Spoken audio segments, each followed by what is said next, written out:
Good morning and welcome to all of our attendees in person and joining us on Zoom today. I'm Mark Endel. I'm Market President and Publisher of Triad Business Journal. Joining me today is Dr. Salil Desai from NC State, or pardon me, North Carolina A&T University. In celebration of National Manufacturing Day today, we are coming to you live from NC A&T. Today's conversation is meeting North Carolina's manufacturing needs in the 21st century. We are not talking about manufacturing that we may remember from our grandparents or great-grandparents in the 40s and 50s. We are talking about advanced technological manufacturing. This is an area where the Triad is really having a strength and a great time in growth and really setting us up for future growth throughout the Triad in the future. Today's conversation, of course, would not be possible without our partners. Presenting sponsor today is NC A&T, and our supporting sponsor is Superior Mechanical Incorporated. Superior Mechanical is a premier industrial and commercial heating and air company located in North Carolina. Superior's expertise covers engineering, mechanical system design, equipment retrofit and replacements, building automation, and energy efficiency programs. Superior's knowledge and expertise has really allowed them to exceed and excel in this industry. Thank you to both Superior Mechanical and NC A&T. Salil? Good morning, everyone. Thank you, Mark. Good morning, everyone. I'm Salil Desai, the Director of Center of Excellence in Product Design and Advanced Manufacturing at North Carolina Agricultural and Technical State University, A&T. We welcome you to this morning to celebrate the National Manufacturing Day, which will be hosting entire panels from different industry sectors discussing the best practices as well as the future manufacturing technologies. At our Center of Excellence, we focus on R&D expertise across different industry segments, and today's panel discussion actually epitomizes the regional impact we're having with inclusive partnerships. As mentioned, design and manufacturing has now transcended the traditional outlook encompassing smart sensors, artificial intelligence, digital technologies, different sectors, including biotechnology, clean energy, smart agriculture, as well as smart textiles, to name a few. Today morning, President Biden proclaimed the National Manufacturing Day. Clearly noted, we have to make in America, buy in America, and we say here at A&T, sustain in America. So at this juncture, I want to introduce to you our Vice Chancellor of University Relations, Mr. Todd Simmons, who will be the moderator for this panel. Mr. Simmons, please take it away. Thank you very much, Dr. Desai and Mr. Gendel. We appreciate all of you being here this morning. What a timely moment this is for us to talk about manufacturing in the state of North Carolina today. As you've heard, we have great experts joining us, all of them leaders in this industry. And so what are we talking about in terms of manufacturing in the state of North Carolina? Well, get these numbers, $122 billion. That is the annual contribution of manufacturing to the state of North Carolina economy. For every dollar we invest in this industry, it returns $1.80 for our state economy. And manufacturing is absolutely the heart, soul, and backbone of our exports industry. And all that economic growth that we've been hearing about, manufacturing represents about 2/3 of all new relocation and expansion projects in our state. In fact, last year, manufacturing was responsible for 15,000 new well-paying jobs around the state of North Carolina, jobs that we're preparing workers for here at North Carolina A&T State University. As Governor Roy Cooper said earlier this week, we can be proud when we see the Made in North Carolina label. So on that note, happy Manufacturing Day to you us all. Let me introduce you to our panelists who come from great positions in this industry. First, to my right at the end of the panel is Dustin Thornton. Dustin is the Vice President of Engineering for HAECO Americas Cabin Solutions. Dustin is responsible for end-to-end processes at HAECO, overseeing all aspects of initial sales proposals and engineering project management to manufacturing and industrialization. He serves as the digital transformation leader of the business unit and has 20 years of professional experience in aviation and medical devices with leadership or expert roles in design, configuration, and manufacturing. Welcome, Dustin. Thank you. Next to Dustin is Lisa Fritz, who is the Vice President for Global Quality at a company that we've been hearing a lot about lately, Wolfspeed in the Research Triangle.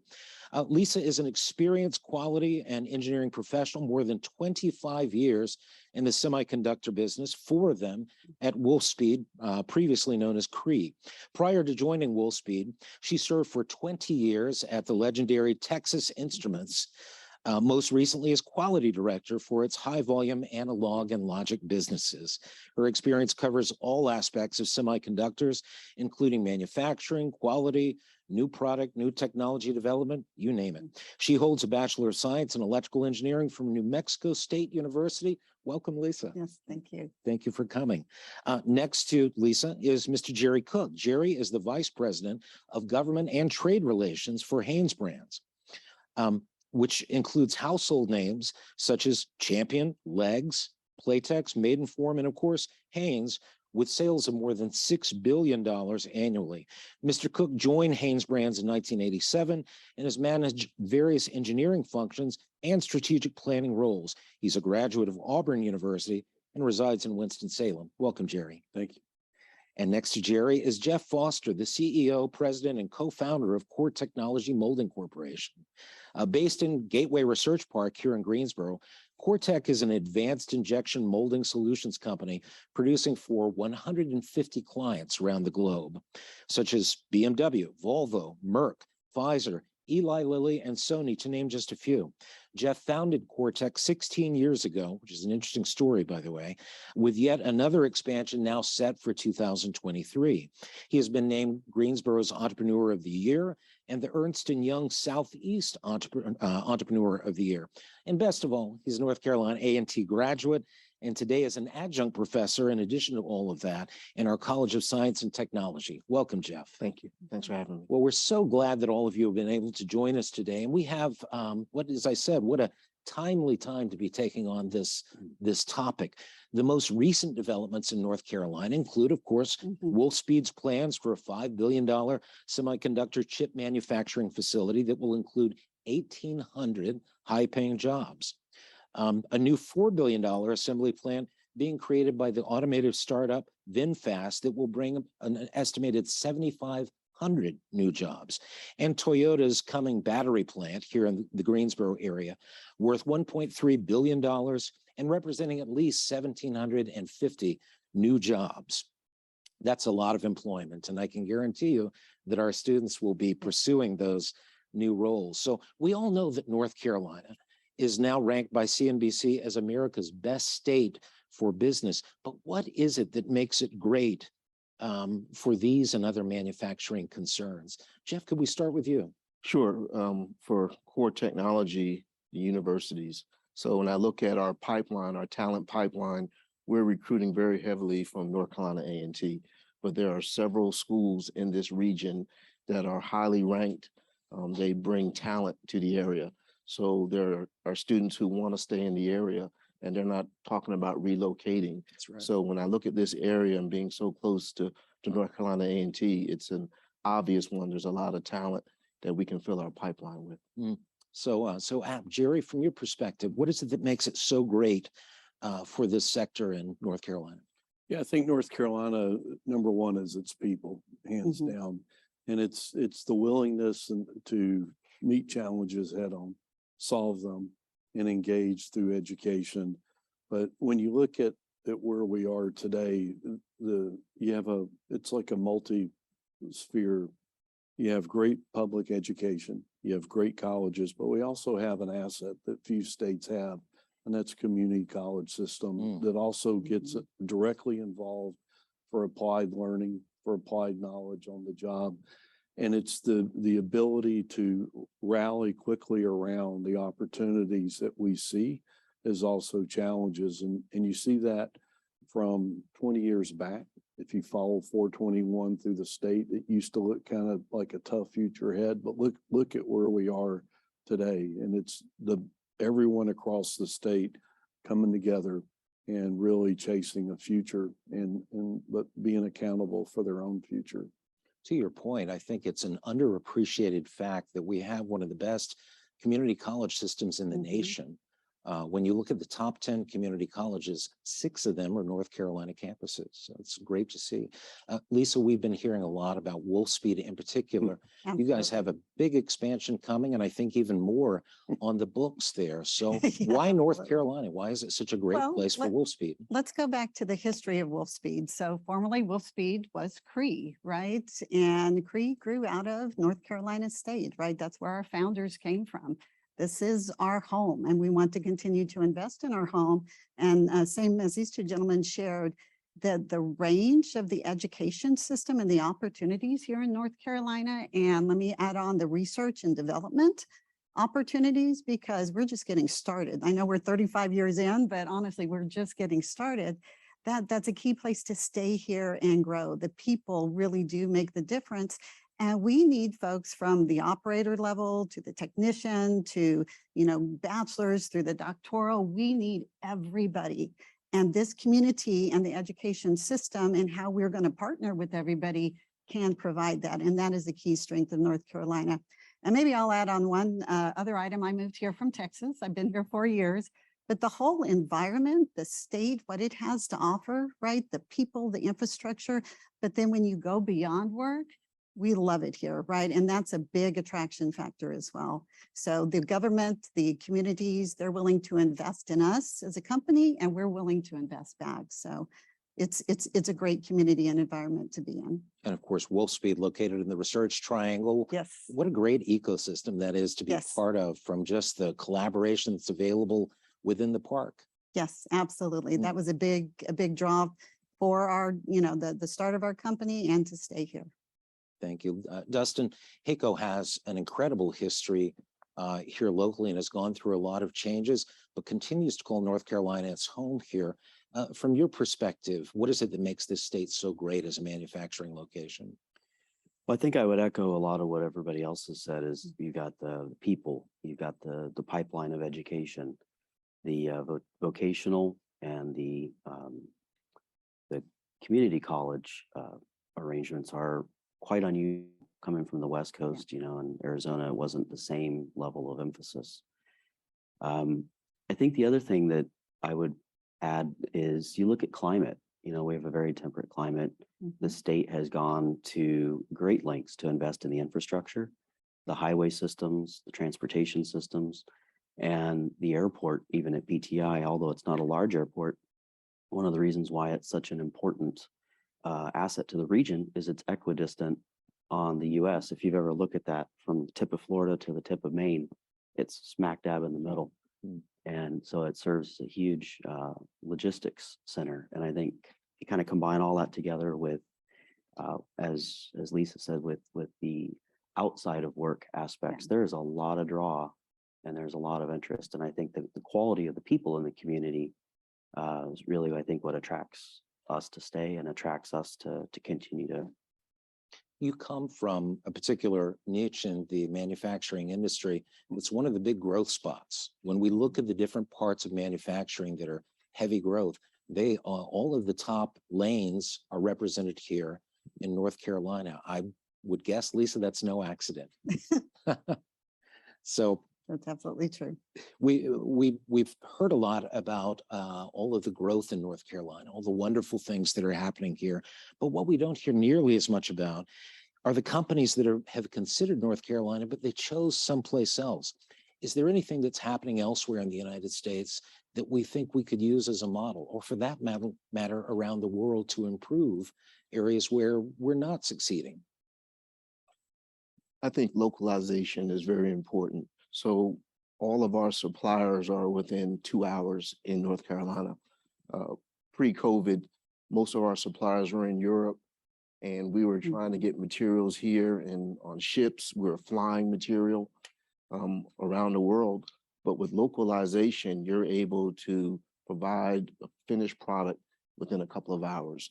So our customers expect suppliers like Core Technology to localize. And it's not going to be any different with Toyota. They are going to look for suppliers who have a supply chain, a robust supply chain, and it doesn't take days to get material. If you go to areas like Greenville, South Carolina, there's 2,000 new suppliers there just for BMW, but they have learned how to localize. So even the Chamber of Commerce, we visited South Carolina this summer to look at that model to see how they were able to localize. Localization is going to be the key moving forward. That's very interesting. Are you saying that that was prompted in some significant part by the COVID pandemic? It was expedited. Oh, wow. Yeah. Jerry, how does that play out for Haynes Brands? Yeah, I think for us, it's when you look at our business, 99% of the world's consumers are not in North Carolina. And so we're a consumer sensitive company, how to get product to market. So here in North Carolina, it is about our R&D, our marketing, design, and then the support manufacturing that goes with it. So speed to market. And if you look at other states, to your first part is you got to remember you're always competing in business. States have to compete. And one of the things North Carolina, the history is early on, we did not compete as a state. And I think what happened is you saw people here wanted to compete. And we should, because we have some of the best and brightest people that come together, work together. And that's what we've created. The sad part is if you didn't locate in North Carolina, you missed out. People make bad choices and they went somewhere else. And for us, it's about how do we pull together, work with our suppliers where they are? How do you use technology? How do you create an environment where you're comfortable, but you also stay uncomfortable? So you've got to create an environment, and you do that really through education and knowledge, because that's the way you transfer what you've got to do today for what you need to be doing tomorrow. And you got to deliver that as fast as you can. And the ultimate is infrastructure, and it's got to tie with your educational system. And I think where North Carolina is now, we finally have been able to merge all those together. And it's just about keeping people leaning forward, knowing that you can never rest. You just got to keep, because you got to compete in this environment. I love it that you've introduced the competition word. When Chancellor Martin joined North Carolina A&T in 2009, it was the first thing he asked of the community here. Are you ready to compete? Are you ready to compete on a national stage? And we've stepped up and proven that we can do that in a lot of areas, among them research. And I've heard you all mention research several times here. It's interesting to me that the innovations that are present in your companies weren't imports from other areas. They were born here in North Carolina, at least I think, especially with Wolfspeed that came right out of the North Carolina State labs. We were having great conversation earlier about some of the challenges that you're facing now that you would like assistance with. How does that interaction work between industry and higher education to address some of those industry challenges? And maybe I'll take a little bit different slant going along with the theme of competition, right? Because we just did open actually not just our largest, the world's largest 200 millimeter silicon carbide wafer fab up in New York. We originally were going to do it here, and I'm going to say it's a two-part because we still invested $500 million to expand our materials factory here in Durham. And that's not the Chatham County one. That was separate. That was announced a few years ago, but there were different incentives, right? So it's that competition that the state needs to go after. The education was here. There's got to be, infrastructure commitments. Sometimes it plays out in the form of grants.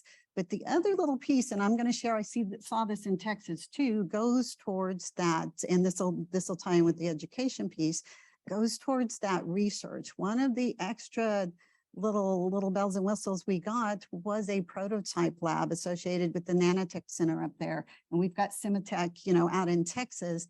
How do we create more of that environment here, right? So you can foster those prototypes. So as we're building our factory up there, we were already creating the technology and working with it. So we'll move faster to put it into place, right? So that helps the speed of execution. So as we think about that, how do we tie in our technology with the industry and create these learning centers, these technology centers that aid industry coming in to help them move faster? At the two Research Park campuses that we're affiliated with at North Carolina A&T, I'm often surprised by how quickly things are moving from those campuses Yep. directly into use, directly into production in the marketplace. Dustin, how does that work for HAECO as you all are looking for the solutions to the kind of cabin challenges that you have across the airline sector, the different standards that you need Yeah. to meet, the different things that are available to you within North Carolina? So if you kind of just start with people, one of the things, as I touched on earlier, is we get a lot of our A&P mechanics through a GTCC program. And that is something that the community colleges and the universities have partnered with us on, and we produce a lot of mechanics through that program. And that, for those who don't know, can pay quite well. And then you look at the additional aspects of people. A&T, I've got quite a few graduates from A&T that work on my team. And the thing that I love about them is not only are they educated, but they're practical people. Just walking around the facility here, you guys have a lot of labs, a lot of areas where you can put your hands on product, put your hands on ideas, and not just be book smart. Book smart's good, but you got to be more than that. And then if you focus on process, you know, as I kind of mentioned a minute ago, we're talking about the government has invested in infrastructure. Yeah. There are offsets, there's grants, there's additional things that are being done to seek and bring people here that will invest in our community. And you see that process flowing from top to bottom through the state, through the legislators, through the school systems, through the education systems, and then into the businesses. You know, we're going through and looking for ways to automate and to digitize and to get rid of waste and to kind of machine learning in a variety of different aspects, that things we would never have had a conversation about 10, 15, 20 years ago. And then, you know, lastly, technology is kind of the third wing of that, is looking at just even with Wolfspeed being here, Boom Supersonic, and just some of the things that you guys even do in the apparel industry. We're all seeking to push the boundaries of technology every day. As you said, Jeff, with the localization of the supply chain, you know, in aerospace, there's a lot of interesting challenges we've had over the last year with where are things coming from? Where should things come from? How do we buy things in a different way? Yep. And then how do we then redistribute that in a more localized way? There's certain things that we bought that we used to buy completely finished overseas, shipped here. We realized it made more sense to buy it as more of a raw blank and then machine it locally and then deliver it within, you know, a 30-mile radius of our facility. That adds value back into our community, but it also adds value to us because we have a lot more control over that supply chain. So that'd be a couple of comments that I think. Thank you, Dustin. Lisa, I think as the Vice President of Quality, looking for localization at Wolfspeed yourself, are you able to meet the level of quality that you would like to see for Wolfspeed with localized sourcing? So we are, and we do a lot of local sourcing, right? We'll do beyond local sourcing. Not everything is available here. That's an opportunity for growth. But no matter where we bring it in, we have to have high quality, right? That's incoming. We have certain specs of CFCs that we have to have met, right? That's an absolute requirement in the industry, particularly as we're, you know, one of our biggest growing markets is the automotive market, right? That matters. Same for aerospace. So it absolutely does matter, but as much as we can source locally, we absolutely do. And as much as we can partner with folks to get to the quality standards we need to be at, we will do that too. Jeff, I know one of the great calling cards for CoreTech is your incredibly low error rate in production. And you managed to do that with localized, increasingly localized sourcing here. How do you achieve that level of high standard that is what every one of your clients is looking for? Right. So with that supply chain, it's very critical. I mean, if we have a weak link out of our suppliers, it's going to show when we have a finished product. When I look at Core Technology and how we've grown, pre-COVID, we probably produced about 5 million parts a year. This year, we're going to do 200 million parts a year over a 3-year period of time. But having solid suppliers, raising the bar, it's helped us become a great supplier, not just automotive, but we're seeing the growth in the biofarm, where pre-COVID, we were 5% biofarm. Now we're 60% biofarm. But having a solid supply chain, high expectations, and doing audits and raising the bar has helped us be a world-class supplier. And that growth, as we recognize partly in your introduction, isn't just among any pharmaceutical companies. It's the heavy hitters, Eli Lilly, Pfizer, Merck, the brand names, the big household brand names that we see here, where that standard for quality has to be very precise. Very precise. And if you can imagine, a plunger rod is what's used for an injection for infants. So HPV, shingles, and others, but 25 million of those plunger rods are for infants only. So one particle of dust could kill an infant. So the level of quality and cleanliness is at a level that we've never seen before. I think one of the nicest parts of Core Tech is that drone footage from inside your production room, flying through that, and you can see the level of care that has to go into that. Jerry, you've mentioned people several times, and I think that's resonant for all of us. Of course, we're here at North Carolina A&T, where we produce more African-American engineers, more African-American agricultural scientists, also more African-American liberal arts and journalism graduates than any other university in the United States. But even so, are we doing enough in the higher ed sector? Great community colleges, great four-year universities, but there's still a big shortage in STEM employees. So how do we address that? I think we have to, the short answer is we're not doing enough. You know, we'd like to say yes, but we're not. I think the challenge you have, in North Carolina A&T is a school that can meet one of those challenges, and that is, how do you keep education relevant for the science and for the use?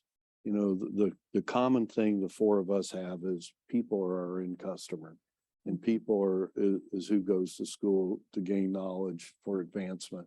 So the customer and the person making it become one and the same. So how do we blend that? And the other is, how do we expand the horizon that knowledge learning doesn't end when you're 22 years old, you walk off campus, that knowledge is something you've got to apply and learn and wrestle with every day, test it and test those around you and make sure it really is what it is. And so I think the structure that schools like North Carolina A&T have, that really have the labs on campus that move product out of the lab into commercial utilization. You have a student here who's an IE. I was an industrial engineer, and I would argue the industrial engineer curriculum of the future is, how do you move innovation to entrepreneurship at a rapid pace? Because the engineering of it's great, the innovation of it's great, but if you can't get it to applied use, what value does it really have in a marketplace? And that's the value of seeing campuses like this and the community college, what NC State has there as well, is it makes what you're focused on valuable, because people like us come to you and look for, how do we do this? How do we solve this problem? Or here's an opportunity, how do I get there? And the last is, and I'll give Steve full credit for this, is you guys introduced technology and you opened the platform up that more people can then build upon it. And so that technology that they have is what seems unattainable becomes a new floor much higher up for the rest of us then to learn and pull it in. We like to believe at Hanes that we're a technology company that makes apparel so that you can wear and have, comfortable underwear.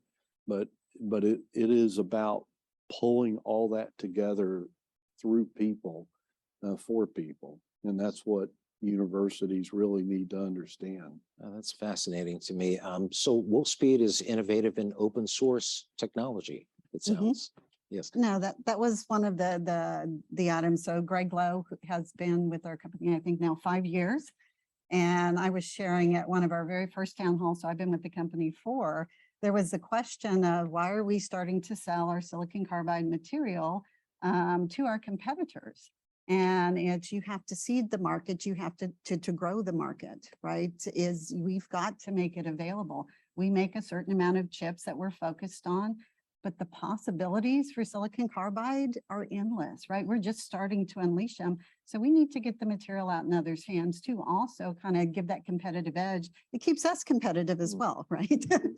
We've got to stay on our toes, but we've got to get it out to the market. And that's what we've did. And we've really seen that market grow. The whole electric vehicle market has just skyrocketed. We know a little bit about that at North Carolina A&T. Absolutely. That's fascinating. I didn't realize what a giant role Mhm. open source plays in manufacturing here in North Carolina. Definitely the Absolutely. rising tide that lifts all boats.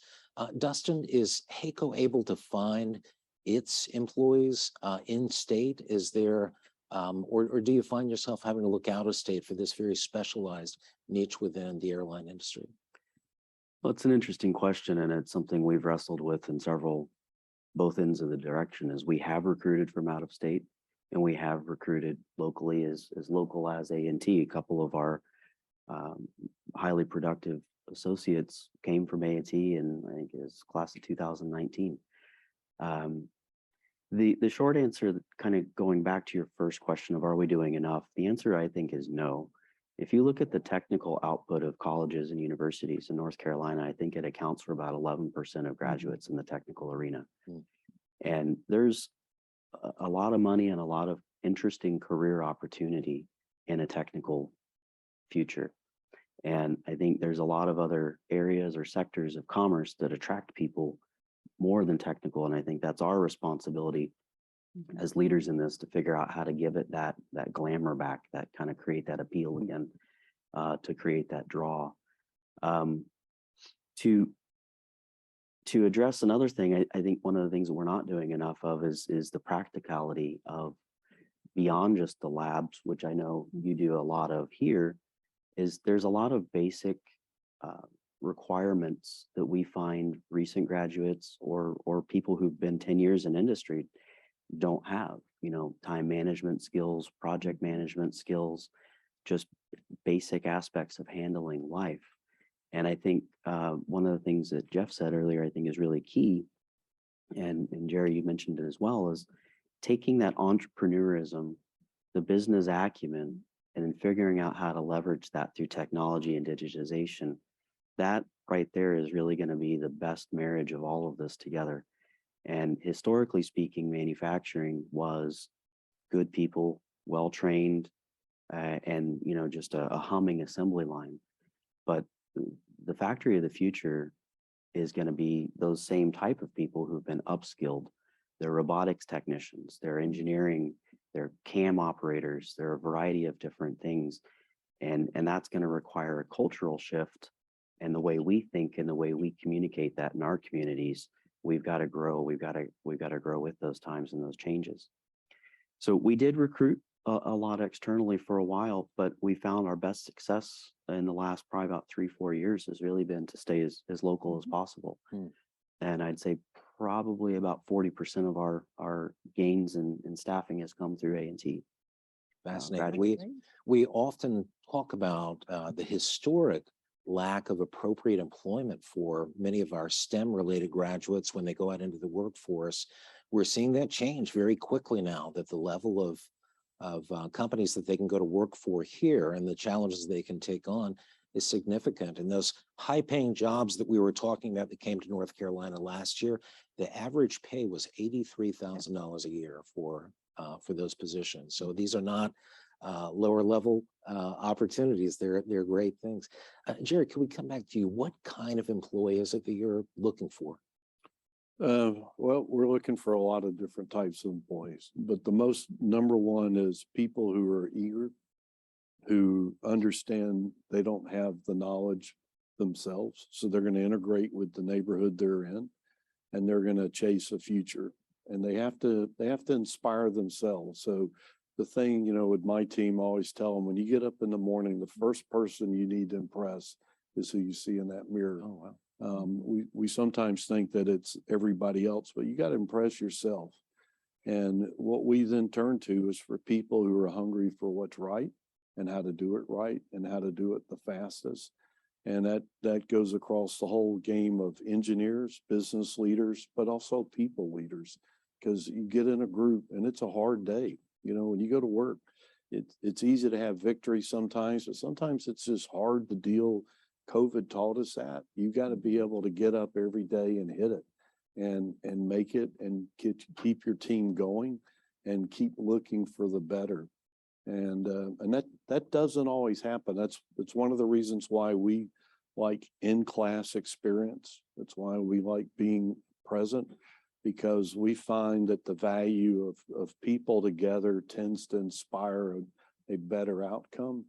And so I think the structure that you see in universities like this, it puts you not just with students, but students, professors, and aligning them with real business applications and around people who've seen success and they're willing to go out and model it and do it. And you're going to have failures. And that's the last part of it, is you got to learn to pick yourself up, pick the team up, and get back in there. That is your best learning opportunity, because something went wrong. And many times you were just right at the wrong time, or you were wrong at the right time. But that's the time in which you can learn and really make some big changes. And that's been a big history for us.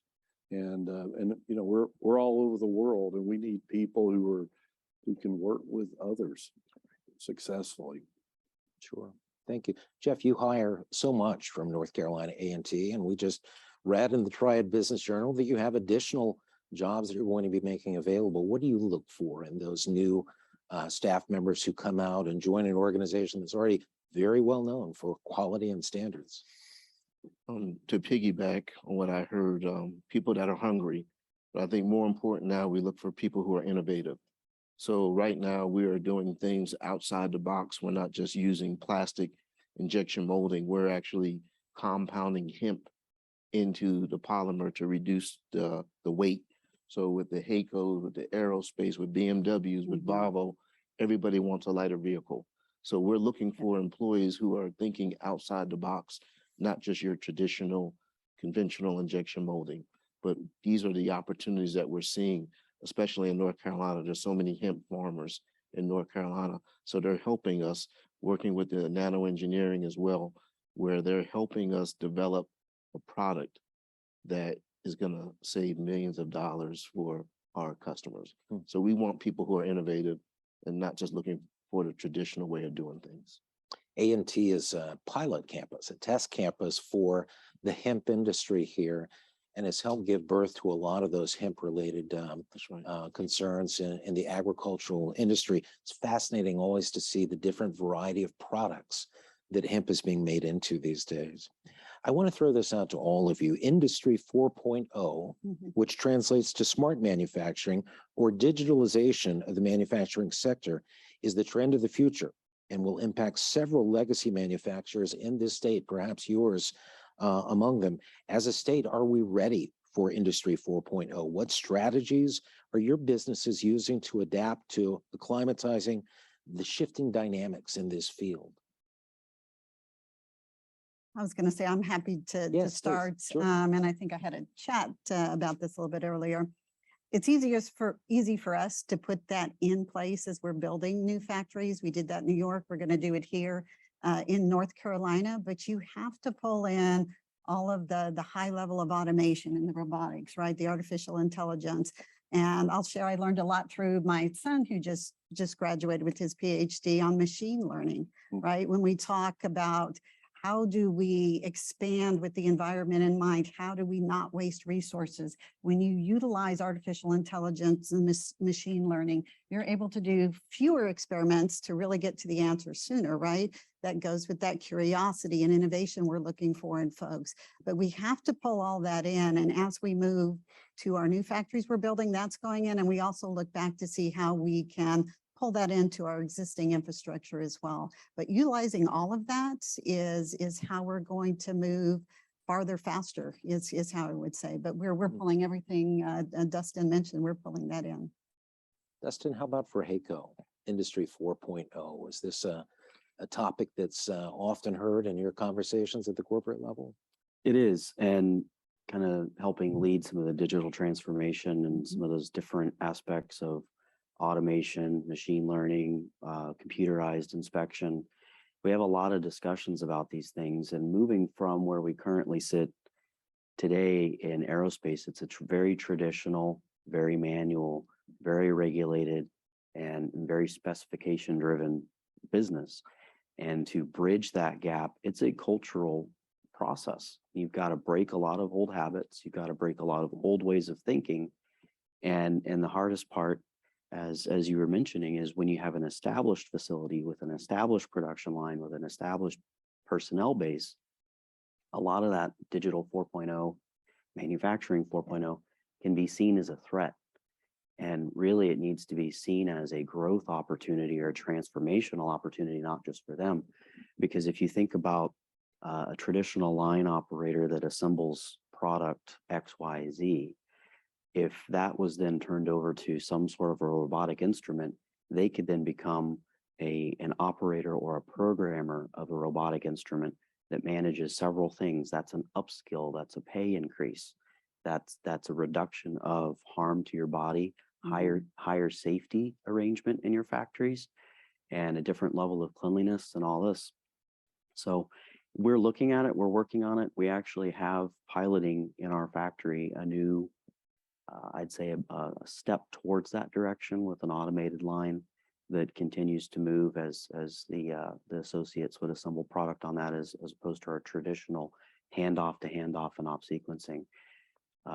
So we're working on it, and it's something that is definitely a big part of us as we try to figure out how to develop the engineering, the production, and all of that in an operational way so that it's concurrent and it's not a synchronous arrangement. Jerry, as a $6 billion a year company with manufacturing taking place in a lot of different markets, this is a very expensive proposition. How does a big multinational like HanesBrands plan and strategize around this? Yeah, it's hard, but it's fun and it's exciting. I would argue that one of the things in the 4.0 to think about is not all manufacturing's under a roof. And again, the A in North Carolina A&T, agriculture is very important. For us, that's where our manufacturing begins, is actually in the field. So the design of the seed for the crop, the cotton crop that's coming, whether it may be hemp.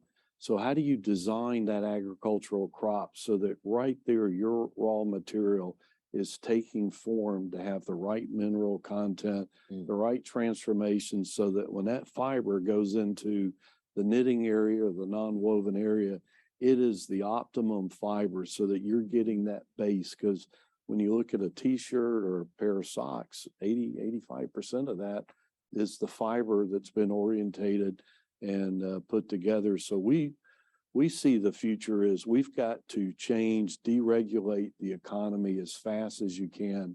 Because when you pick up an iPhone, it's an integration of knowledge. Sure. Is it a phone? Is it, what is it? And so a lot of regulation is holding back the integration. And the last piece is in 4.0 is in our building, we have no offices. So it is designed purposely to get to who you need, when you need them, right then, go to them. Don't wait, don't set up, just go. And we need technology to understand 4.0 is a fully integrated, three-dimensional customer down to way back and things that you can't see, including even the water that's going to the field. What type of water? It's sad in some ways and exciting, but GPS technology on a tractor feeding chemicals is actually not specific enough for what we need going forward. So we're going to keep bringing harder challenges to the educational community, looking for technology and integration to really bring home our future. But we're going to be a hungry and very demanding, customer of knowledge. And because we've got customers that we want to service that are hungry for better comfort, better fit.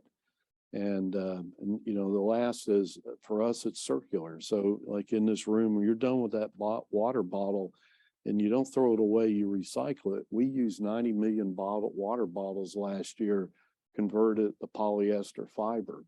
So we are about taking and converting and using So it's, for us, it's way back and pulling it forward. And that's why we need schools like this to really be out of the box, but be relevant, because that's where our future is. It's fascinating to me to hear how much of the innovation in your industry is ultimately related to sustainability and environmentalism, which are challenges for anyone within manufacturing. Lisa, I know that the average semiconductor manufacturing Yeah. facility will go through a lot of water to make those chips. So are we well situated to meet that need of low environmental impact in the manufacturing sector in North Carolina? So here's what I would say, and it's always that we are expanding with the environment in mind. That is at the core of Wolfspeed, of Cree previously. And we go with the framework of processes that protect the environment and products that improve it. And last year, we've always had a corporate governance and sustainability report. And last year, we've committed to key targets. So mentioning water, wastewater, we are by 2025 increasing our water recycling program by 25%, right? We have targets around greenhouse gas emissions, around waste as well, right? Not just waste reduction, but also waste diversion from landfills, right? Reduce it, recycle it, but for water, we're gonna up our game in the next couple of years on the recycle rate. So there's less going out as we build new factories. As we build this new one in Chatham County, our expansion in Durham. How do we do low flow faucets, right? What can we do to reduce the use? But how can we also increase the recycling? So we've got to keep that in mind, and then the answer will be yes, right? Because there's not a choice for it not to be. We're very attuned to those issues here. As you all may know, the Absolutely. administrator of the EPA is a North Carolina A&T grad, Michael Regan, who we're Yes. always happy to see here on campus, and is doing fantastic work around environmental and social justice and Yeah. civil rights as part of the EPA. Jeff, Cortec is, despite its rapid growth and huge success, it's also still small enough and manageable enough that you can take on these questions of sustainability and environmental impact with some care, some personal attention. How do you meet those needs in a Gateway? Right. So I think definitely innovation again. So we'll use 1 million pounds of recycled material just for BMW. So we look for opportunities where it's recycled carpet. There are opportunities out there where we can create value, but reduce the carbon footprint. AI with Industry 4.0 has really helped us from a transparency where everyone is seeing the information, how much money we saved, how much material didn't go to a landfill. We track that on a daily basis. But I think even more important, you mentioned iPhone, where we can monitor processes now remotely. So whether I'm flying to Orlando, China, or Munich, we can look at that information very quickly, but we take it to a higher level where we offer that to our customers so they can track that as well. A lot of our competitors won't offer that. So I think when you have real goals, real targets, and you're serious about sustainability, it becomes very obvious that people are engaged and they're bought in to sustainability. So real-time dashboards we're talking about for your clients then, right? So That's fascinating. ironically, it's called real time, the ERP system. that was our largest investment in 2020. It's very interesting. I want to give each of you a chance to answer a question that I think will just be interesting for all of our audience online and in person to hear. And it's this: you certainly have a lot of concerns that, for your own businesses, but what is it about the future of your business and the future of manufacturing in this state that keeps you up at night, that really is a primary concern for you? Jerry, could we start with you on that one? Yeah, I think for us, it's two things. One is energy. Everything requires energy. And so we have to, and energy doesn't just come about overnight. So we need to have great low-cost energy that's there and available where you need it, when you need it. And the outlook is pretty tough on that. And the second one is for people to own their future. And so owning their future includes the incorporation of owning the future and the success of everybody around them. Because there is no Fortune 100 or Fortune 5,000 company that has a single employee. They all have people, and every person lives in a community. So we get concerned when people don't work well together. And so we believe that the future is always, it's about people integrating into their life stream and inspiring others to keep going. And if we pause on that, we lose a huge generational opportunity. Oh, what a great message for Mhm. college students to hear about the real dynamics of the workplace. Dustin, how about at HAECO? What keeps you up at night? I try to sleep well at night, but doesn't always work. It's starting first with market recovery. COVID hit aerospace very hard, right? You look at, and some of the other situations like with Boeing, with the grounding of the 737 MAX and so on. So HAECO has had to be very creative with different solutions to bring other things to market to solve other problems that the aerospace community didn't know it had. So we stay very tuned in, watching very closely the different IATA, the airline travel reporting group, just to see how the market's recovering, where the market's recovering, and we really try to put a lot of our business and sales strategies towards that. The second one for me is, personally with kids and so forth, looking at sustainability. We're in aerospace in a traditional manufacturing type environment that didn't always value the sustainability. And as Jeff was saying, with the hemp and the sugar cane and some of these different things that are being experimented with, the goal is, how do we go through and get more of that product reused? Carbon fiber, we use a lot of that in aircraft that can't really be recycled right now. We need to find a way to solve that problem, which is why we're looking at a lot of the sugarcane type composites, because it actually can be, and it takes what would be a waste product that goes straight to landfill and puts that into use for a second life. Another thing on that note that we have done that is helping me sleep better at night is at HAECO, we've gone in tremendous efforts to put together a lot of recycling programs. We used to throw away pallets and plastics and all this other stuff. And not that we intended to throw it away, but we've created these recycling programs where we now, pallets are ground up and turned into particle boards that later ends up probably being put on homes.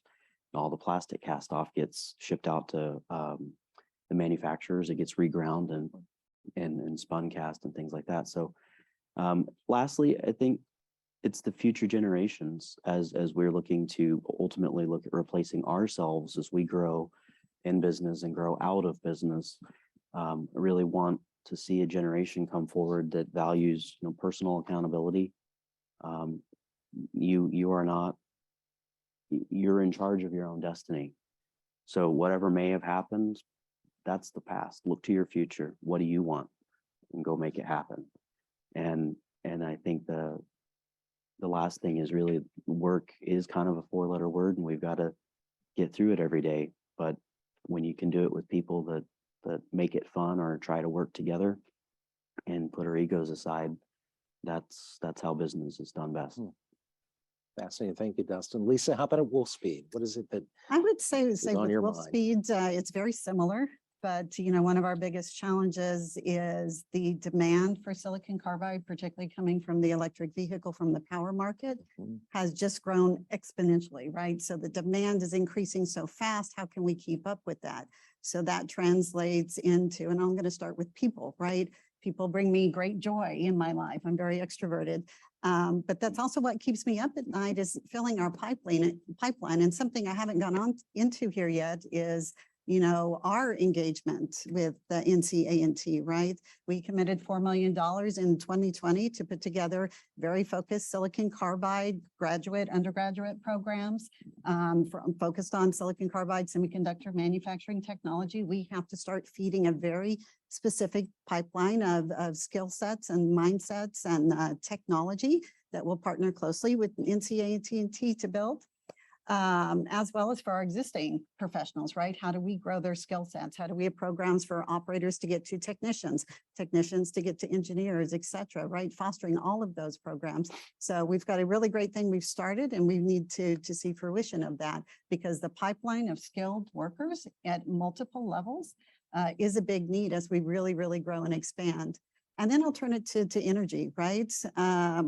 With the big factory coming up, right? With our current factory, it takes a lot of energy. But again, I'll go with expanding and, while taking care of the environment, we can't ignore that. So how do we, balance that, right? With our carbon footprint, how do we give back? How do we reduce, reuse, divert from landfills, recycle, reduce, reuse, recycle? That's really, really key, because providing, and we need the energy available, but we also have to take care of the environment, and we have to have both.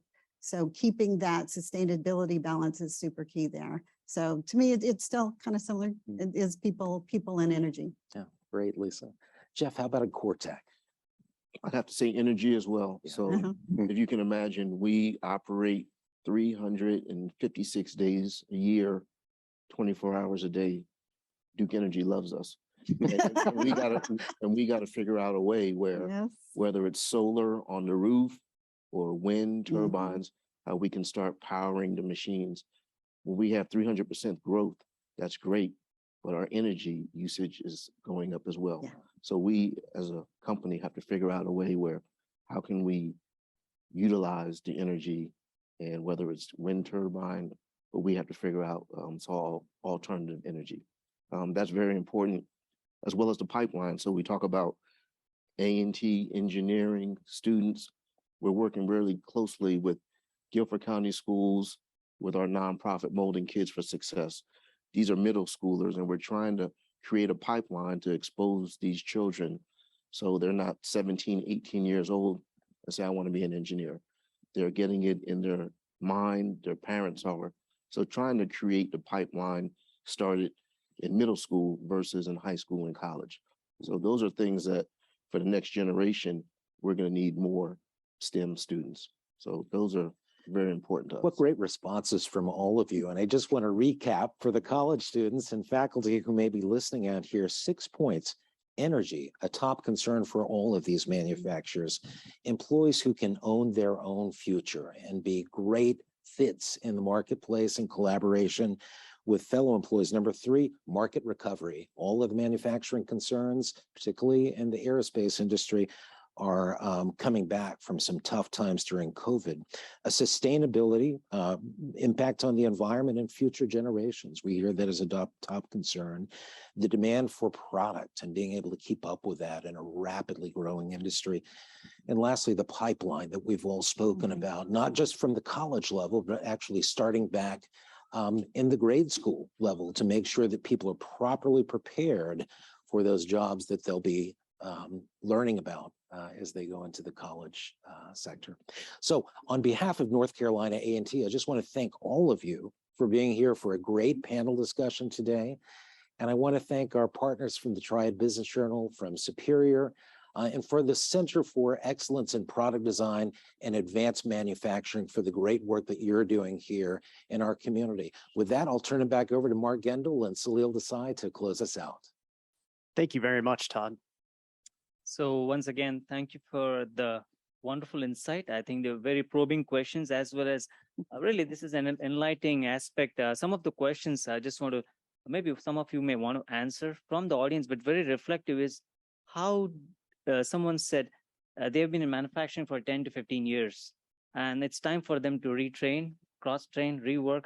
What's your opinion that? Maybe just a quick one. I think I just want to make sure, because that will resonate well with what's been said by the community out there. So anyone?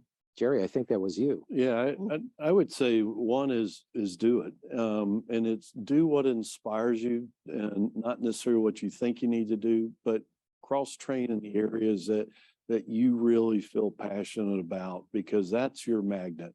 And that's what you're going to then excel in, because you can learn something, but if you don't care about it and want it, you'll never bring it to fruition to the market. And so and the state is designed, and most employers are designed to encourage that. So don't wait. It's, if you feel it and you know this is your passion, go for the best place. It's going to bring that forward. See a lot of nods of affirmation. there. Yeah. Thank you. Thank you. I absolutely. think we'll close the session here. Once again, thank you for the panelists for such an insightful discussion. Also want to thank our partners at Triad Business Journal, sponsor Superior Mechanical, our viewers, our entire Aki family to making this happen. Please stay tuned on our social media platform at the Center of Excellence. For future activities, I'll hand it back to President General. Thank you, Salil. This was an extremely fascinating conversation. I think it is really uplifting to hear the forward thinking from all of the panelists, and really inspiring to hear the commonalities around partnership between many of you all and in the region. So thank you very much to NC-A&T for hosting this conversation. Thank you to Superior Mechanical Incorporating for sponsoring the discussion. For our viewers who are interested in learning more and hearing more about today's conversation, the Triad Business Journal will be publishing this discussion on December 2nd across the 3 business journals. So the Triad Business Journal, the Charlotte Business Journal, and the Triad Business Journal. Thank you all again for joining, and thank you to Todd and our panelists for joining. Have a great day. Thank you. Awesome. Thank you. Nice meeting you. Nice meeting you.